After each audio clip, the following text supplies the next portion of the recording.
피는 물보다 진하다 하는 말이 있어요.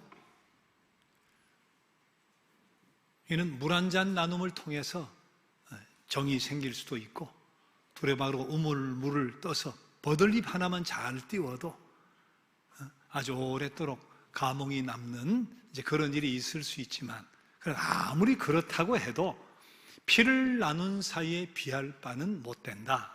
그게 피는 물보다 진하다 하는 뜻이겠죠. 피로 맺은 관계는 더 끈끈할 수밖에 없으니까, 그래서 가족을 뭐라 그래요? 혈연관계. 피로 맺어진 관계라 혈연관계, 그렇게 이야기하죠. 자, 우리에게 혈연관계가 하나 더 있어요. 피로 맺어진 가족이, 그게 교회예요. 교회가 헬라어 원어로 에클레시아란 말이에요. 에크는 밖으로, 클레시아는 칼레오란 말에서 왔는데 부르다 하는 말이에요. 밖으로 부르다. 에클레시아, 교회는 뜻이 밖으로 불러내다 하는 거예요. 어디서? 세상에서 밖으로, 죄에서 밖으로, 심판과 멸망에서 밖으로 불러내어진 사람들이 교회인데, 근데 하나님께서 당신의 택한 백성을 밖으로 불러내되 운동장으로 불러내는 것도 아니고 연병장으로 불러내는 것도 아니고 어디로 불러내는가? 십자가 아래로 불러내시는 거예요. 그리고 십자가의 피로 하나 되게 하시는 거예요. 그래서 교회는 주님의 거룩한 보혈의 피로 연결되어진, 피로 맺어진 가족이다. 십자가에서 태어난 가족이다. 그런 뜻이에요. 교회의 탄생을 오순절 마가의 다락방에 성령의 강림하심으로 교회가 탄생되었다, 그렇게 이야기하는데 맞죠? 맞지만, 그러나 따지고 보면 실은 골고다 언덕의 십자가 아래에서 교회는 이미 시작이 된 거예요. 예전에 우리 조상들은 정화수 하나, 정한 속은 정화수 한 그릇을 떠놓고 가족의 연을 맺기도 했어요. 새벽에 떠온 깨끗한 물. 그런데 하나님께서 우리를 그리스도의 십자가 아래로 부르셨어요. 주님은 성부 하나님의 뜻에 복종해서 정화수, 정한수가 아니라 당신의 보혈의 피를 흘리셨어요. 그 보혈의 피를 가지고 우리가 가족이 되게, 가족의 연을 맺게 해 주셨다. 가족이란 귀한 선물을 주셨다. 깊은 가족, 사랑의 가족, 무엇보다 영원한 가족. 예수님 십자가에 달리셨을 때 육신의 어머니 마리아를 향해 이렇게 말씀하셨어요. 여자여 보소서, 당신의 아들입니다. 사랑하는 제자를 향해서는 보라, 내 어머니다, 그러셨어요. 이로써 어머니가 아니던 마리아가 어머니가 되어버리고 아들이 아니던 요한이 아들이 되어버렸어요. 십자가 아래서 그렇게 한 가족이 탄생이 되어버린 거예요. 요한은 평생 마리아를 자신의 어머니처럼 평생 섬겼습니다. 이 마리아와 요한이 만대 교회의 대표자라고 봐야 될 텐데, 그리스도의 십자가 아래에서 어머니 아니던 사람이 어머니가 되고 자식이 아니던 사람이 자식이 되어버리는 것, 그게 바로 교회다. 자, 그런 의미에서 교회의 본질은 뭐예요? 교회의 본질은 하나됨이에요. 하나됨이 교회의 본질이에요. 오늘 갈라디아서 3장 28절 뭐라고 말씀해요? 아주 단적으로 정확하게 선포해주고 있는데 같이 읽어봅시다. 너희는 유대인이나 헬라인이나 종이나 자유인이나 남자나 여자나 다 그리스도 예수 안에서 하나이니라. 세상에 이런 기관이, 이런 단체가, 이런 공동체가 어디 있어요? 세상은 다 끼리끼리거든요. 재벌은 재벌끼리, 중소기업은 중소기업끼리, 동창회, 개 모임도 다 비슷한 수준끼리. 그런데 유대인이든 헬라인이든 종이든 자유인이든 남자든 여자든 그리스도 안에서 다 하나다. 이런 모임은 세상에 없어요. 이런 기가 막힌 공동체는 없다. 그래서 교회를 뭐라고 하느냐? 천국의 모델이라고 이야기하는 거예요.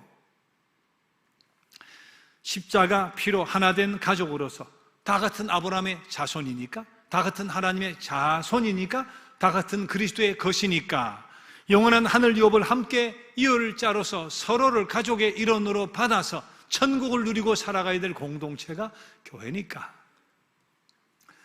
그래서 예수님도 기도하실 때 이런 기도하신 적이 있어요. 아버지여, 아버지께서 내 안에 계시고 내가 아버지 안에 있는 것 같이 저들도 다 하나가 되어서 우리 안에 있게 하옵소서.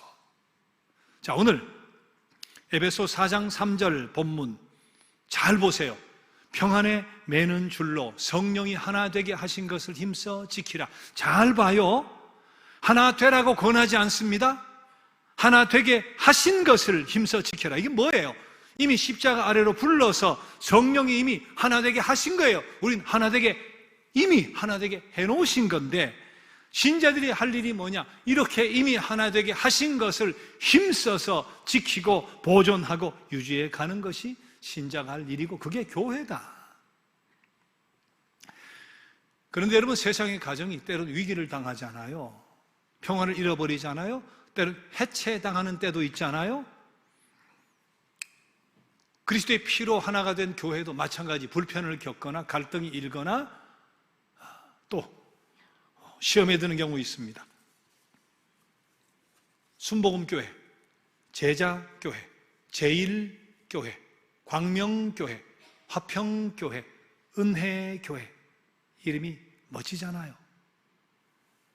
사방의 한가운데로서 중심이 되는 교회, 서귀포 중앙교회, 이름이 멋지잖아요. 자, 그런데 그런 멋진 이름을 가진 교회에서 간혹 갈등과 분열과 눈살 찌푸린 일들이 일어나기도 한다. 하나됨이 여지없이 무너지는 일이 생기기도 한다. 그리스도 피로 맺어진 교회인데 유대인이나 헬라인이나 조이나 자유인이나 남자나 여자나 다 그리스도 안에서 하나여야 되는 교회가 어찌 이럴 수가 있느냐. 근데 이런 탄성과 한숨이 어느 교회에서건 어느 때건 있을 수 있다. 그 원인이 어디에 있느냐 하면 세 가지라고 생각을 해봐요. 첫째는 거짓과 불의 때문에, 거짓과 불의. 두 번째는 교만과 독선 때문에. 세 번째는 개개인이 가지고 있는 깊은 상처 때문에. 자, 교회의 하나됨을 파괴하는 거짓과 불의의 대표적인 것은 이단 세력이에요. 이단 세력. 초대교회부터 지금까지 상존하고 있는, 어떻게 해서라도 이 복음을 왜곡시키고 교회를 파괴하려고 발버둥을 치는 초대교회는 영지주의 같은 그런 이단 사상이 교회에 큰 해를 가했어요. 그런데 2000년이 지난 오늘인데 옷만 갈아입었을 뿐이지 똑같아요. 신앙을 왜곡시키고 교회를 파괴시키려고 안간 힘을 쓰는데, 제가 서울에서 목회할 때 기가 막힌 일을 경험했습니다. 주일 1부가 끝나고 2부, 이제 2부를 기다리는 분들이 대환 형식의 의자에 쭉 앉아 있는데 신천지가 들어와서 교회 예배실 2부 예배를 기다리는 사람에게 전도지를 쭉 나누고 간 거예요. 더 기가 막힌 것은, 내가 오늘 처음 온 세교인입니다, 목사님 좀 만나게 해주세요. 저도 예배 앞에 바쁜데 사람 만날 상황이 아닌데 세교인이라 하니까 문을 열어 맞이했어요. 신천지 CD를 주고 가는 거예요. 야, 진짜 여러분, 교인이 절에 가가지고 법회가 막 시작되려고 하는데 승려를 붙들고 사형리 성경 주면서 예수 믿어 구원받는다 하고 간다면, 승복을 입은 사람이 말이에요, 예배 전에 저한테 와가지고 불경을 주고 불교가 진리입니다 하고 간다면, 이거는 상식을 뛰어넘는 거예요. 도가 지나친 정도가 아니라 있을 수 없는 일이에요. 교회는 언제든 이런 이단 세력에 단호히 맞서서 거짓과 불의에 대항해서 정의를 선포하고 공의를 행할 수 있어야 되는데, 이단 세력이 지닌 몇 가지 특징이 있습니다. 한 8가지쯤 되는데, 첫째, 성경 외에 다른 경전을 가지고 있죠. 원리 강론, 몰몬경, 파수대 같은 거. 두 번째, 하나님과 직통계시를 주장합니다. 세 번째, 교주를 신격화하죠. 네 번째, 종말을 위협적으로 강조합니다. 종말이 가까웠으니까 이제 돈을 내놓도록 헌금을 강요하죠. 그런데 종말이 가까웠는데 자기들은 그 돈으로 사업을 운영하고 확장하는 거예요. 여섯 번째, 피간음 같은 성적인 문란, 그런 비윤리적인 행위를 자행하죠. 일곱째, 입대, 집총 거부, 투표 거부 등 사회적 책임을 무시하죠. 마지막 한 가지 더 소개할 수 있다면 배타적입니다. 독선적입니다. 자기들만의 구원을 강조하죠. 기성교회를 적대시하고 넘어뜨려 접수해야 될 대상으로 삼습니다. 우리 교회가 이런 이단 세력에 의해서 어려움을 당한 적은 없지만 교회 하나됨을 파괴하려는 이단 세력 잘 분별해서 공의로 교회를 세워야 돼요. 자, 그런데 실질적으로 교회 하나됨이 파괴되는 것은 외부에 있는 것이 아니고 대부분은 내부에서 시작돼요. 내부에서. 그게 두 번째 교만과 독선이에요. 누구? 지도자들의 교만과 독선이에요. 목사가 교회 재산을 사유화해버린다든지, 비윤리적인 행위로 일탈을 일삼는다든지, 장로들이 정권을 쥐고 교회를 쥐락펴락 하느라고 수시로 목사를 내보내고 갈아치우고 말이죠. 목사와 장로, 목사와 교회, 장로와 재직이 고소고발해가지고 말이에요. 패가 나눠져 다투고 주일에도 네가 옳다 내가 옳다 그걸 공권력이 와서 뜯어말리고 말이에요. 이런 일들이 간혹 있어요. 이것도 거짓과 불이라고 이야기할 수 있지만 가만 생각해보면 교만과 독선에서 온 것이다. 전 그렇게 생각해 보는데, 왜냐하면 그렇게 안수받고 임직받고 할 때 그때는 겸손했어요. 두렵고 떨리는 마음으로 받았거든요. 어느 한순간 목사를 비롯해 권위가 생기는 거예요. 자기 마음대로 할 수 있는 힘이 생기는 거예요. 내가 아니면 안 되는 거예요. 그 교만이 비집고 올라오다가 교만이 아집으로 독선으로 흐르는 거잖아요. 그러면 본인이나 교회 공동체가 비참함을 맛보게 되는 겁니다. 여러분, 성경에 나오는 처음이 좋았던 사람들, 사울, 솔로몬, 히스기야, 많은 왕들 똑같아요. 사울 왕, 초대 왕, 솔로몬 왕, 히스기야 왕, 15년 생명 연장된 말이에요. 다 처음엔 겸손했습니다. 사울 왕으로 부르니까 자격이 없다고 도망을 가가지고 짐꾸러미 속에 숨었어요. 솔로몬 나는 못한다고 지혜해달라고 간절하게 아뢰었어요. 히스기야 왕 죽음 앞에 살려달라고 그렇게 간곡하게 애원하고 하던 그 겸손이 어느 한순간 권위가 생기고 내가 마음대로 할 수 있는 힘이 생겨버리니까 그때부터 독선으로 아집으로 흘러버리는데, 그 결국이 뭡니까? 왕권 찬탈 혹은 비참하게 생을 마감한다든지, 이후에 나라가 시련을 겪는다든지, 전 백성이 인고의 나날을 보낸다든지, 결과가 그렇게 됐어요.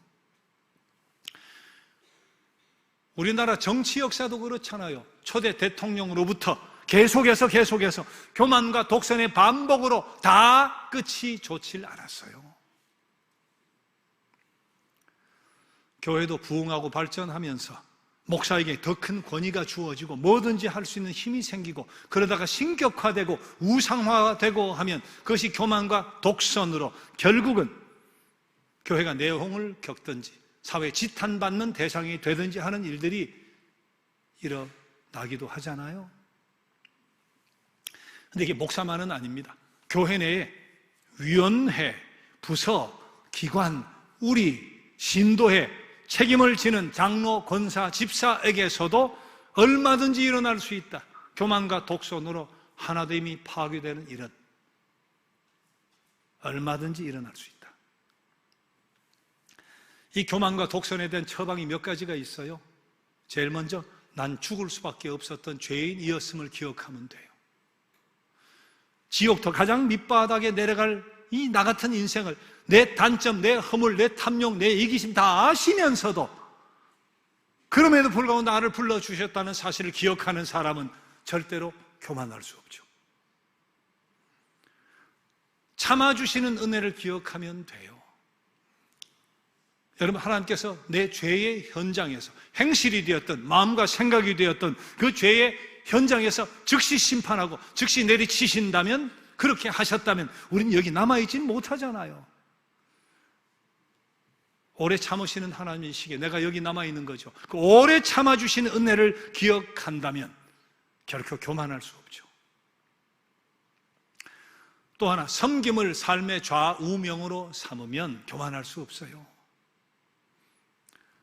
예수님 영원히 버림받을 죄인들이 모여 사는 이 지구 땅까지 친히 찾아오셨는데, 지옥의 불쏘시개 감도 되지 못할 나 같은 것을 구원하시려고 사랑하러 오셨는데, 체면 자존심 다 버리고 가시관 쓰고 홍포 입고 때는 벌거품 벗기움 당하고 말, 손발 찔리고 옆구리 찔리고 등에 채찍 맞고 말이에요. 그러면서도 그 피로 우리 죄를 대속해 주셨는데, 그런 섬김의 삶을 내 좌우명으로 삼는다면 결코 교만해질 수가 없죠. 여러분, 그런데 교회 안에서 분열과 갈등과 눈살집 풀리는 일이 일어나는 가장 큰 이유가 뭔가? 하나됨이 여지없이 무너지는 가장 큰 이유가 뭔가? 저는 그 이유가 개인이 안고 있는 깊은 상처 때문이다, 그렇게 생각을 해요. 좀 전에 교만과 독선을 이야기했는데, 교만과 독선도 사실 따지고 보면 깊은 상처의 표현이에요.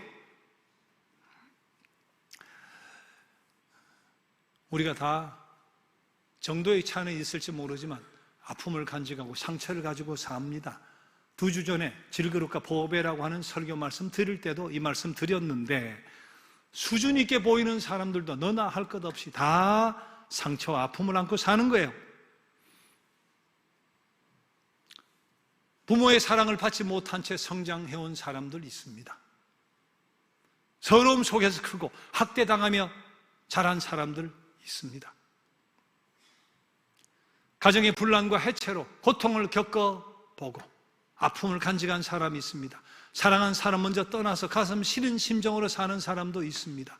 가부장적인 사회 속에서 남편이나 시부모로부터 큰 상처를 받아 가슴에 멍해진 분들도 있습니다. 난 이것밖에 안 되나 실망하고 좌절하고 우울해서 살아가는 사람도 있습니다. 형제, 자매, 친구들 속에서 열등감을 안고 오랜 세월 살아오고 있는 사람도 있습니다.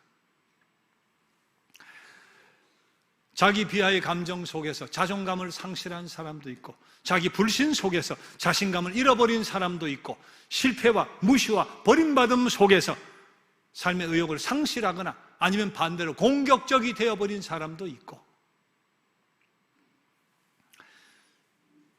여러분, 비가 조금 새어가지고 벽지에 곰팡이가 슬었어요. 그거 조금만 노력하면 돼요.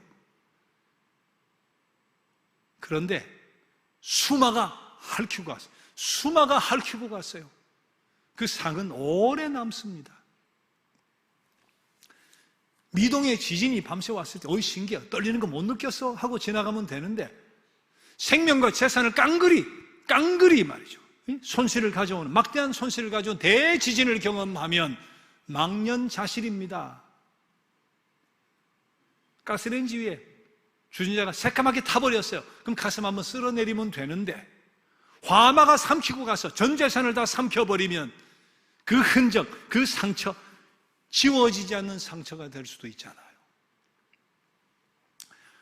우리들 중에 출산 직후로부터 양육 과정 혹은 어린 시절, 사춘기, 성인이 되어서 그 깊은 상처가, 겪은 상처가 화마, 수마, 쓰나미, 대지진에 해당하는 아픔과 분노와 상처가 있는 사람이 있어요. 그렇게 깊이 패인 상처는 쉽게 아물지 않습니다. 이런 경우 깊은 상처에서 벗어나기가 쉽지가 않아요. 죽음에 이르는 과정만큼 처절한 것이 깊은 상처고 깊은 아픔이에요.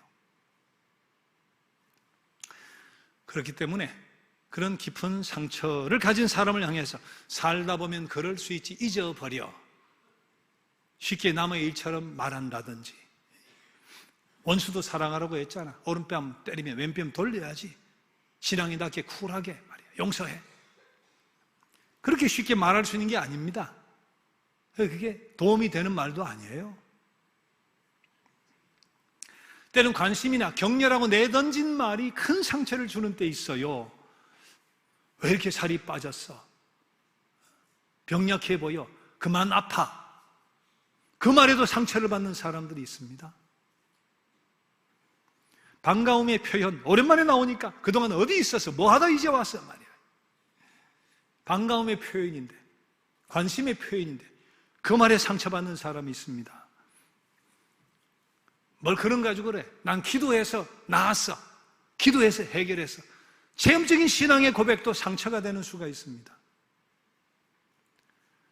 다 고마운 마음과 관심의 표현이라고 해도 관계 정도에 따라, 심리 상태에 따라 상처가 될 뿐만 아니라, 그런 소리 듣기 싫어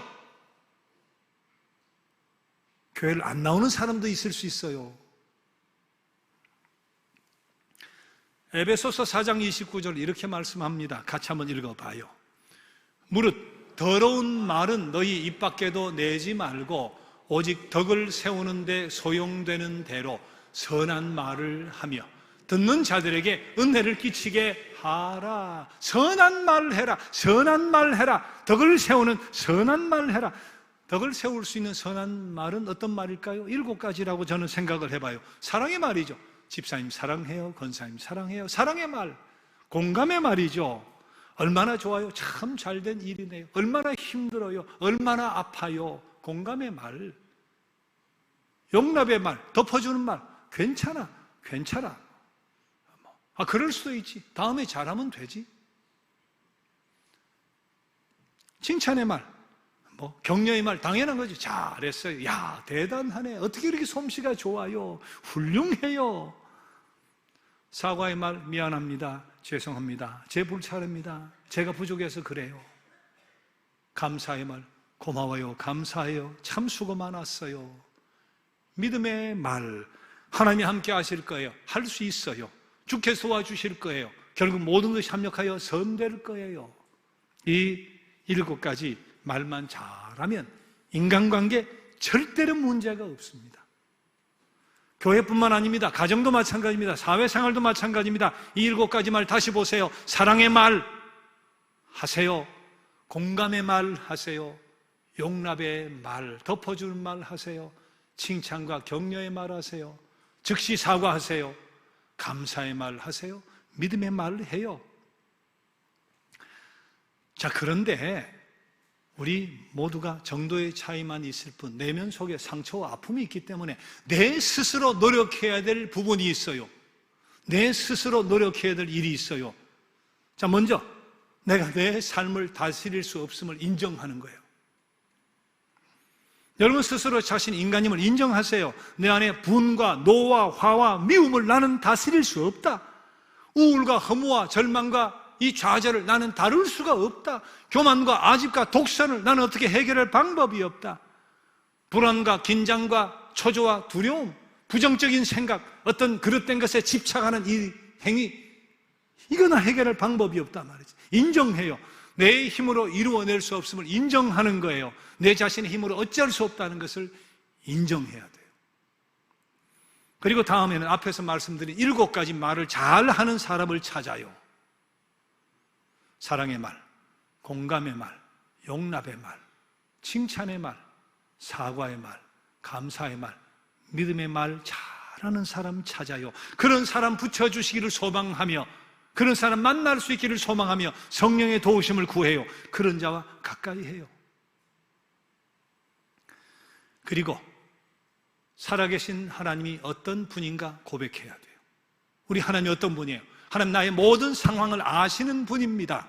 시편 103편 하나님께서 우리의 체질을 아신다. 체질을 아신다 그랬어요. 시편 139편 내가 앉아있는가 일어서 있는가도 아시고 내 생각도 아시고 내 입에서 나오는 혀에서 나오는 말도 아신다. 하나님 내 삶의 모든 정황을 아십니다. 내 습관도 아십니다. 내 버릇도 아십니다. 내 마음의 상처도 다 아십니다. 나의 선한 것도 아십니다. 악한 것도 아십니다. 하나님 내가 왜 눈물을 흘리는지도 아십니다. 그리고 하나님 아실 뿐만 아니라 이 모든 나의 상황을 돌보아 주실 수 있는 분이다 하는 고백을 해야 돼요. 하나님 나와 나의 상황을 바꾸어 놓을 수 있는 분이에요. 기쁜 소식이 있어요. 하나님이 나와 나의 상황도 바꾸어 놓을 수 있다는 소식이에요. 때로는 나를 바꾸어 놓기도 하고 때로는 환경을 바꾸시기도 하고 때로는 나와 환경을 동시에 바꾸시기도 하고 그분은 그런 능력이 있어요. 하나님이 죽은 자도 살리셨다면 내 상처, 내 심령, 내 상한 인간관계 못 고치실 이유가 없잖아요. 그걸 믿음으로 고백하는 거예요. 하나님이 나에게 어떤 분인가? 하나님이 어떤 분이신가? 그리고 가장 중요한 것, 나를 도우려 하시는 하나님의 능력에 연결이 돼야 돼요. 여러분, 하나님 믿는 것만으로 충분하지 않습니다. 많은 사람이 하나님을 믿습니다. 그런데 그 사실이 나를 변화시키진 못합니다. 그저 믿기보다 하나님의 능력에 연결이 돼야 돼요. 내가 바뀌어지려면 하나님의 능력에 연결이 돼야 돼요. 하나님의 능력이 필요해요. 그래서 이렇게 고백해야 돼요. 하나님, 정말 저는 당신의 능력이 필요합니다. 도움이 필요합니다. 제 마음의 아픔과 상처를 저는 해결하지 못합니다. 제 안에 미움과 분노와 화와 증오, 우울과 허무와 절망과 좌절, 교만과 아집과 독선, 불안과 긴장과 초조와 두려움, 부정적인 생각, 그랬던 것에 집착하는 이 행위, 이 문제 저는 해결을 못합니다. 도저히 불가능이라고 생각되어 체념하고 싶습니다. 하지만 제가 기필코 극복해야겠으니 하나님 도와 주옵소서. 하나님의 능력으로 저를 바꾸어 주옵소서. 하나님의 능력으로 저를 변화시켜 주옵소서. 하나님의 능력으로 저를 고쳐 주옵소서. 하나님의 능력으로 저를 새롭게 해 주옵소서. 하나님의 능력으로 저를 회복시켜 주옵소서. 나의 모든 상황을 아시는 하나님께, 아실 뿐만 아니라 나의 상황을 돌보아 주실 수 있는 그분께 끊임없이 구하고 그분의 능력에 연결되도록 해야 된다. 할 수 있거든요. 무슨 말이냐? 믿는 자에게 능치 못함이 없다고 하셨잖아요. 그리스도의 보혈의 십자가 아래서 어머니 아닌 사람이 어머니가 되고 아들 아닌 사람이 아들이 되고, 그것이 바로 교회예요. 오늘 이 자리에 앉아 계신 젊은 분들에게 우리 주님 말씀하십니다. 보라, 내 아버지다, 내 어머니다.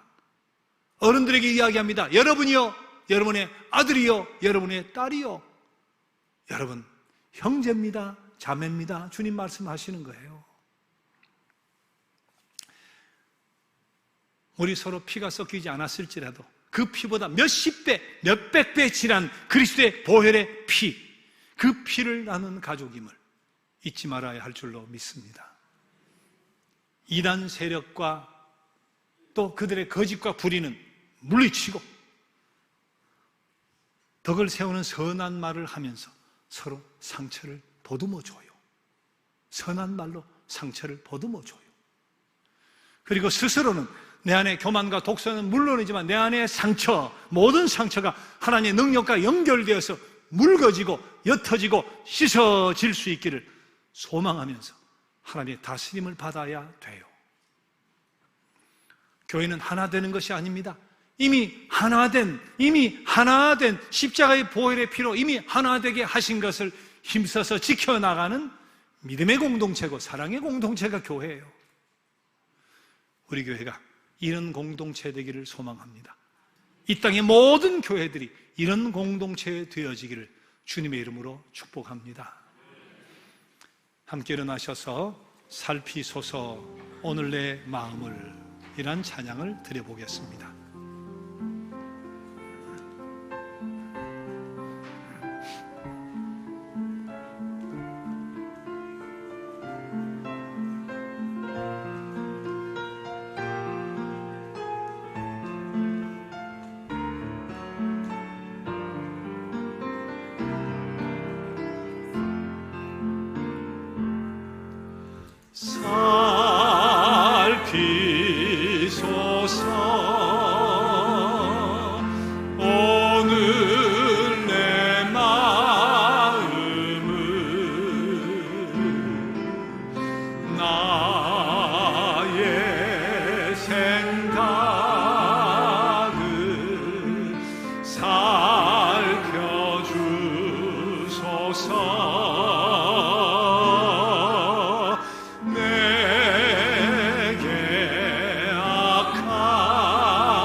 내 모든 행함을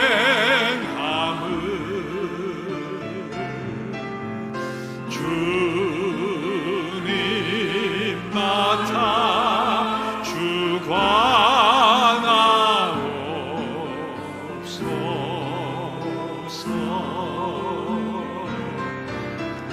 나 주님을 늘 찬양합니다.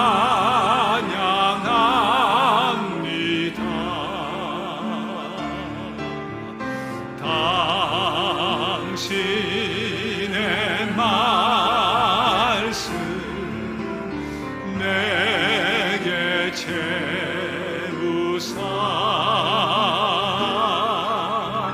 날 정결케 하여 주옵소서.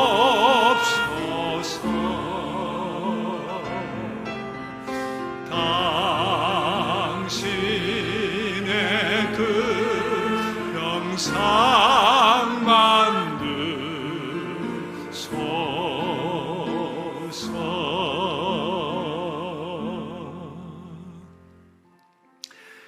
우리 안엔 아픔이 있습니다. 정도의 차이일 뿐이지 상처가 있습니다. 경우에 따라서 내 마음이지만 나도 어찌할 수 없을 정도로 큰 상처가 있습니다. 그 내 마음의 어두운 그림자가, 그 어두운 운전수가 날 원치 않는 곳으로 끌고 가곤 합니다. 이 시간 내가 내 삶을 다스릴 수 없음을 인정합시다. 살아계신 하나님이 어떤 분이신지 머리가 아니고 진실된 믿음으로 고백해 봅시다. 그리고 나를 바꾸어 주실 수 있는 하나님의 능력에 연결되어지기를 소망하며 함께 간구해 보겠습니다.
치유의 하나님, 우리 중에 육신이 아픈 자가 있습니다.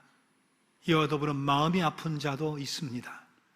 내 몸, 내 마음인데 어찌할 수 없는 상태 속에 있는 주님의 자녀들을 긍휼히 여겨 주옵소서.